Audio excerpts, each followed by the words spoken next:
मामला 2011 तक पेंडिंग रहा। फिर 2011 में कोर्ट ने सरकार को आदेशित किया कि इसका निपटारा करो। तब 2013 में तत्कालीन यूपीए सरकार ने दिल्ली की उन्हीं 123 जायदादों को बर्नी कमेटी की सिफारिशों के मुताबिक वक्फ बोर्ड के हवाले किया। यही वो प्रॉपर्टीज हैं जिनके नाम से गृहमंत्री जी कल से कांग्रेस को कोस रहे हैं। फिर आई 2014 में भाजपा की सरकार, जो तब से इन जमीनों को हड़पने की साजिश कर रही है।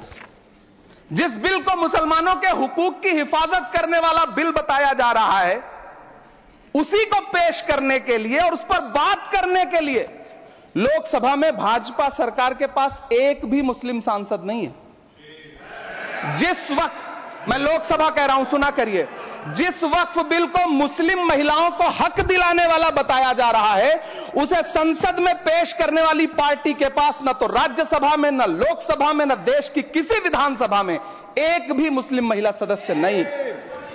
कल किरण रिजिजू जी कह रहे थे कि रेलवे की जमीनें देश की जमीनें हैं, डिफेंस की जमीनें देश की जमीनें हैं। हां मंत्री जी, हैं, बिल्कुल हैं। ये जो वक्फ की जमीनें हैं, ये हमारे पुरखों ने धार्मिक कामों के लिए डोनेट किया है। तो हम भी तो इसी देश के नागरिक हैं, हम भी तो इसी देश के बेटे हैं। तो वक्फ की जमीनें भी तो इसी देश की जमीनें हैं, उनको पराया क्यों बोलते हैं आप?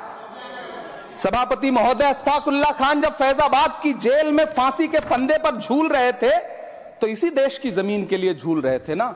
सभापति महोदय, अंडमान की जेल में काला पानी की सजा काटकर अपनी जान देने वाले मौलाना फजले हक खैराबादी हो या शेर खान अफरीदी हो, वो भी तो इसी जमीन के लिए अपनी जान दे रहे थे ना। सभापति महोदय, पाकिस्तान के खिलाफ लड़ते हुए अपनी जान देने वाले महावीर चक्र विजेता ब्रिगेडियर उस्मान हो या पाकिस्तान के पैटर्न टैंक उड़ाने वाला परमवीर चक्र विजेता वीर अब्दुल हमीद हो, वो भी तो इसी जमीन के लिए अपनी जान दे रहा था ना।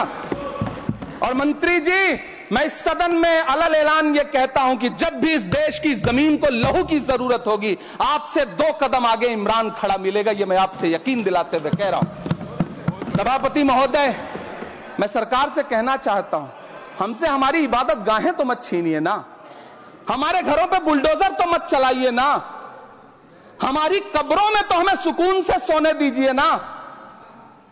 सभापति महोदय, माइनॉरिटी मिनिस्ट्री का बजट कट करके, मुस्लिम बच्चों की स्कॉलरशिप बंद करके अब सरकार कह रही है कि हम वक्फ की आमदनी से गरीब मुसलमानों का भला करेंगे।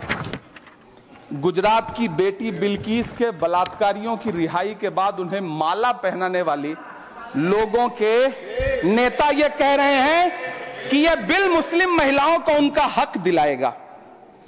धन्यवाद मोदी जी, क्या बढ़िया सौगातें मोदी दे रहे हैं आप।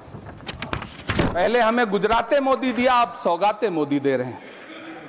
लेकिन यह सरकार इतना याद रखे कि इसी